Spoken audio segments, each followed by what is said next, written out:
Hi, and welcome to my channel where we discuss the Power Platform.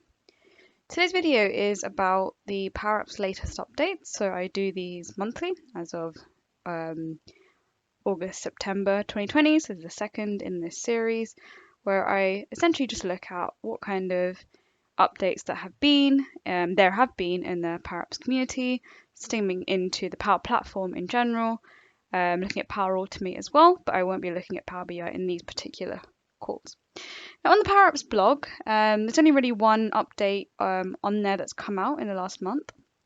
So this is the new solution import experience with connections and environment variables. And what you can now do is you can actually set environment variables while importing solutions. This is going to be pretty revolutionary. So when you go from one production environment, one test or development environment to a production, in the past you've had to kind of configure each of these connections. If you had flows, for example, you'd have to configure every one of these flows. Unfortunately, I haven't actually given this a try yet, but just so you know, there is the blog post here, so it talks about the environment variables here, and how to actually get that to work within this documentation here. One of the things to realize is that the existing apps and flows will not be automatically upgraded. So for the Canvas applications or for the flows, you need to remove the data sources and then add them back in and republish. So that's something to look out for. Okay, so very short on that. However, the big thing that's happening this month is Microsoft Ignite, where we're going to get to know about the different updates that there are going to be for PowerUps and Power Automate. This is happening between the 22nd and 24th of September.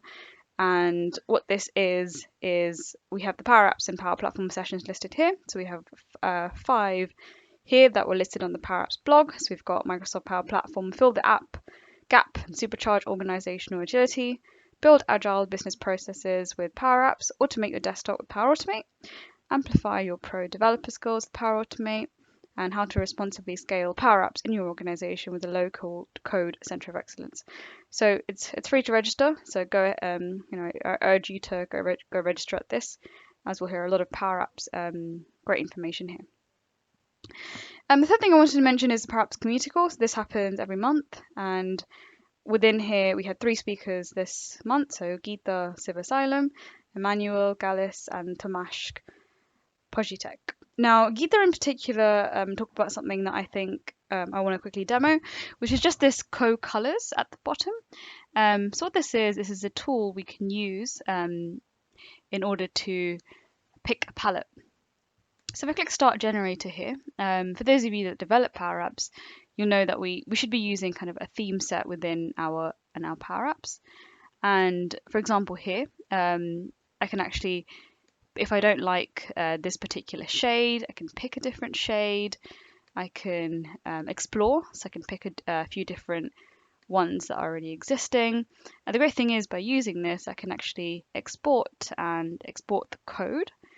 And then I can actually use this within my OnStart functionality within PowerUps, which is very useful. So essentially I would just take that and say my dark sienna would be a certain color, rose would be a certain color, and then I'd use that within my PowerUps all throughout.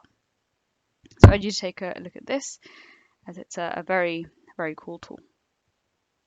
Hope you enjoyed that. That was a very short one this month. If you keep an eye on my channel, I'm sure we'll come across lots of interesting things as well.